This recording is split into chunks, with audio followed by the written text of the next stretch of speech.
Good evening. Thank you for joining us. Jason's off tonight. Discussions continuing in Menominee, Michigan over a dispensary that can't open its doors despite the company's new location being approved 1 year ago.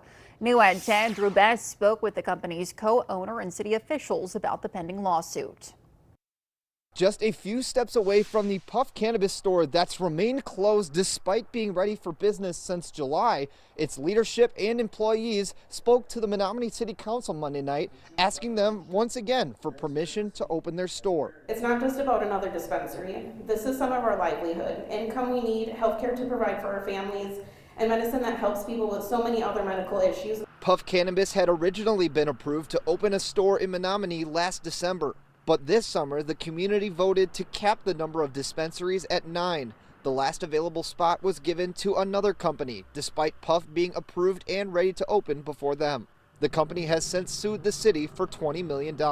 Nick Hanawa, the co-owner of Puff Cannabis, tells me all they want is for the city to see their approval through. Do the right thing, settle this with Puff, end the litigation, don't cost the taxpayers millions of dollars in damages unnecessarily. Puff did nothing wrong.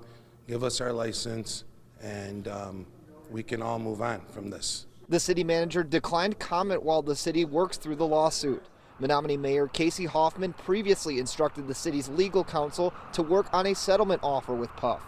One board member telling me the council is still waiting for their advice. Judge Bargland's ultimately going to be the one who decides how we handle this moving forward, whether we can find an amicable solution that will grandfather Puff in, or whether the cap that the voters put into place is going to be a hard limit. Once the city's legal counsel reaches a solution, the city council will be called to an emergency meeting to vote on a settlement agreement with Puff. City leaders say they are unsure of when that meeting could take place at this time.